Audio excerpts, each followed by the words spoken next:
Hi everybody, this is Dino Chris from Prehistoric Facts, and in this special episode we're going to be talking about a marine mammal this time. And so, get right back into the things of prehistoric mammals. And so, the animal that we're going to be talking about today is Basilosaurus. Now, Basilosaurus in Greek means king lizard. And the fossils have been found in North America, Africa, and southern Asia, aged in the Middle Eocene, 40 to 35 million years ago, up to 60 feet long, and probably weighed around, between 50 to 75 tons. And basically its diet would have basically been marine, so it probably ate some fish, squids, and possibly smaller whales, and even some sharks as well. Now, when this fossil, there's a very interesting thing about this name, Basilosaurus. Scientists discovered this animal and discovered the fossil in 1843, and basically they actually incorrectly kind of thought it was actually a marine reptile. It's because you see marine reptile fossils were actually very common when geologists and newly paleontologists, because paleontology wasn't actually didn't fully become a science of part of geology, probably between 1850 and 1860, is that's when paleontology kind of really took off. And basically, what happened was is that they mistakenly thought it was actually a marine reptile because of how the skull looked like, how the vertebrae looked like, but really it's actually a prehistoric whale. It's actually an ancestor to the whales. And so when we look at that and see, for a while now, there actually have been trying to actually rename Basilosaurus. They've been trying to call it Zeuglodon, and basically it was pretty much that was basically the name of its humongous teeth. But basically, whatever you want to call it, Basilosaurus pretty much sticks right now. So basically, Basilosaurus actually keeps its name. So basically, it's still up for debate on whether or not we should change the name of this prehistoric whale. I think it should, because basically it's not really a reptile, so probably you need to give it a good whale name.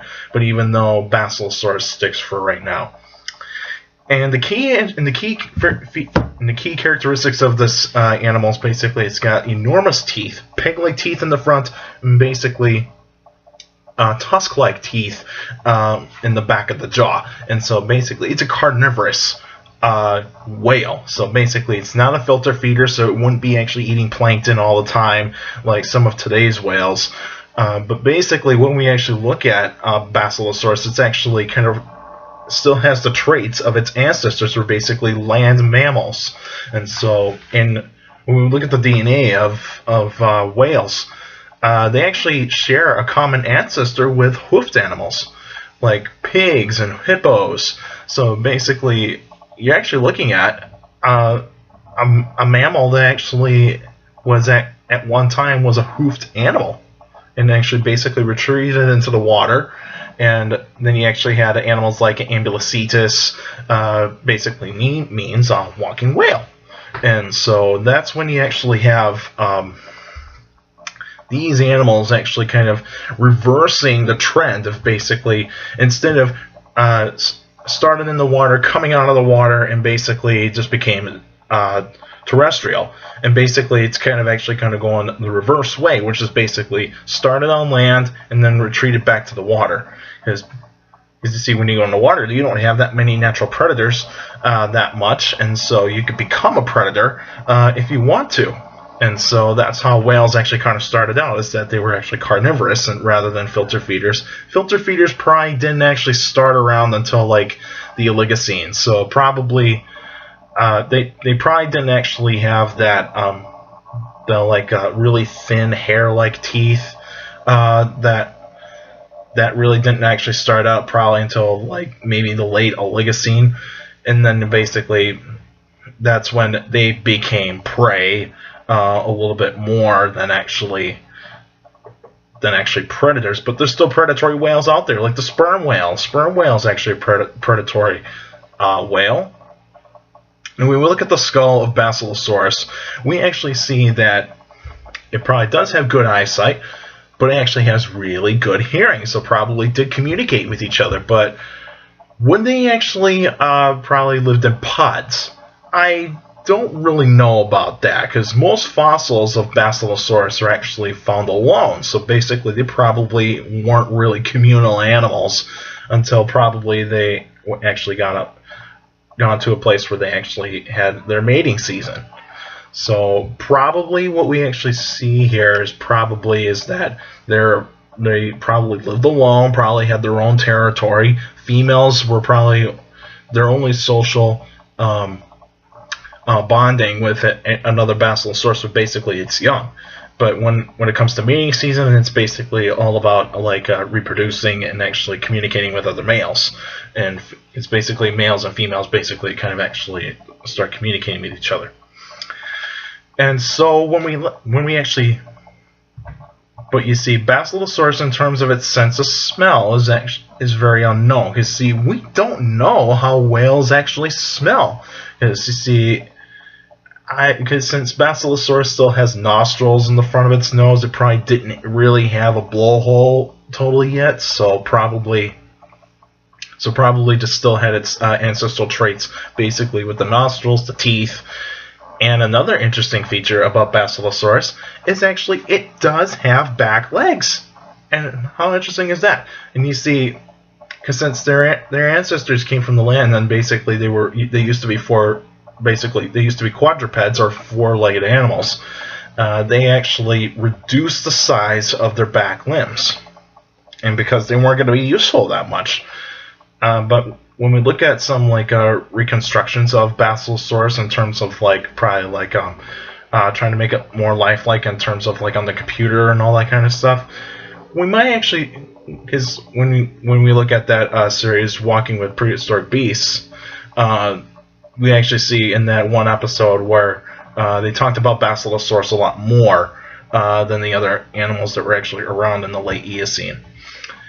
And when we actually look at that, we see these two tiny fins basically at the base of the tail, and so it probably didn't use them for swimming at all. They probably didn't do that. So, because you see, when we look at the pelvic region of Basilosaurus, it's very reduced, and you can actually totally tell they probably weren't functional that much, unless if they were probably used to lock each other during mating. Probably males had longer ones, considering that they need to hang on to the female, and I would probably say that considering that they're kind of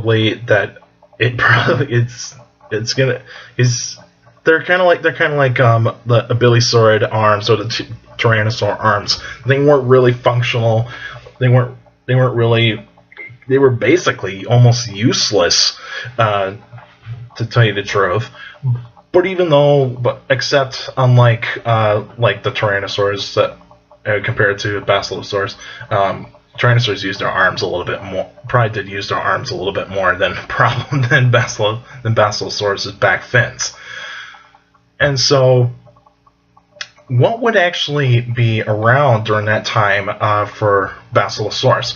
Well, you actually do have other prehistoric whales like Dorodon. Dorodon was almost a common medium-sized whale during that time, and probably it did hunt, and probably Basilosaurus did hunt Dorodon at some point. Probably only the young, because it probably couldn't actually kill an adult, but it would still eat some fishes during around that time, sharks, squids, you name it.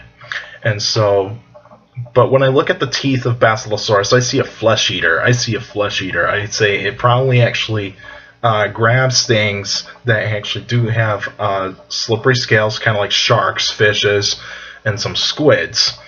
Because basically that's probably what they were probably eating most of the time.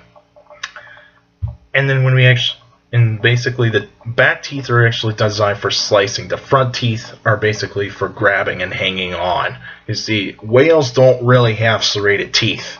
And so, because you see, if you had serrated teeth, then you'd be actually slicing flesh into tiny pieces to actually fit in your mouth.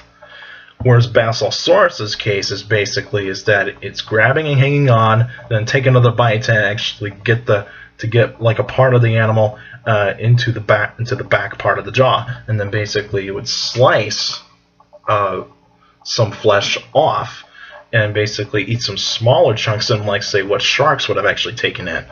And so it would probably did hunt sharks most of the time, but also probably did hunt like smaller whales at some point. Now, when we actually look at Basilosaurus's extinction, and you see during the Eocene Oligocene changing event, is basically, it's sort of an extinction event, but basically it's all about the climate. And basically the climate changed dramatically. And you see, Basilosaurus's time, you actually still had the Tethys Sea, which was still around. Basically, it still separated Africa from Asia and also from Europe. But basically, the Tethys Sea was actually shrinking because India was getting closer to Asia, and also Africa was actually closing in on Asia as well. So you actually a downfall for Basilosaurus. And in the Sahara Desert, you actually do find a lot of Basilosaurus specimens. So basically, if you find the rocks dating back to the Eocene, that's where you want to go to find Basilosaurus fossils. And so the extinction basically probably started out with basically the poles actually changing, and also how the climate changed was basically the poles were freezing at that point.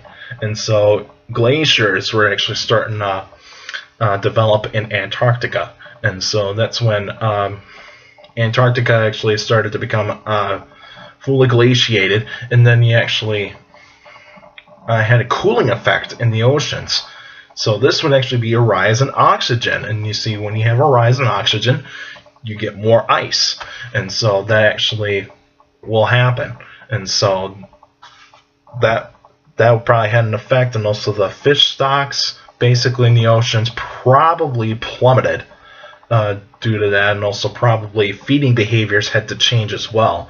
And it's probably with Basilosaurus, it didn't have blubber, so there was no need for it to actually have blubber. So it probably had a kind of low fat resources, but basically it probably lived in warmer climates, and so it probably lived in tropical places, where places that had warmer water and all that kind of stuff. So probably it stayed near the equator pretty much most of the time when it was actually going extinct. And basically, when you actually are isolated in one area, then basically you are going to go extinct quicker. And so, and also due to its size, it was very vulnerable to being going extinct much quicker. And so then you actually have the descendants of Basilosaurus actually started to become more filter feeders. Some still stay carnivorous, but basically you actually had a big downward spiral for Basilosaurus at the Eocene Oligocene exchange. And so that actually had an effect, and basically new predators came in, and the newest predator that actually came in was Megalodon. And Megalodon probably actually was, basically Megalodon probably was almost nearly the top predator when it actually came around. And basically Megalodon actually started to come around in the Oligocene, in early Oligocene. So basically, there you have it. Megalodon took over. And alright, now I'll be taping the extra episode. So basically I'll be talking about sauropod evolution in the extra episode. This will be the third extra episode, and with extra episodes I can actually talk about a little bit more interesting topics, like certain parts of evolution. I can still talk about museum exhibits and all that kind of stuff, and also really good information about about some certain rocks in a state, basically in my home country, United States. All right, that's it for now. Now I'll be taping the extra episode, but still. And next week, we'll actually be answering questions episode. So if you got a question about dinosaurs or any other prehistoric life, feel free to email me at dinochrist71@gmail.com, or otherwise you can go on my Facebook page, Prehistoric Facts with Dino Chris. Like the page, you can actually post the questions in the comments section on any Facebook post. But remember, keep your questions short and to the point. That way I can actually know what you're understanding. And I'm going to remind everybody too, to remember to actually leave, basically just leave your first name, and also put down the city, state, or country of where you're from. That way people can know where the question is coming from, and also take care of the people around you. And also you can follow me on Twitter as well. I almost forgot about that. At my Twitter page at CSGRALL. Excuse me, at CSGRALL. That's my Twitter account, and basically follow me there, and you can follow me there, and I post some pretty cool stuff there. And also take care of the people around you, and also for you younger people out there, make sure to listen to your parents, your teachers, and your guardians. Those are the best motivation you can have for a good education. It's very important to have a good education, because with a good education, you get a good job in the future. All right, that's it for now, and I'll see you guys in a little bit.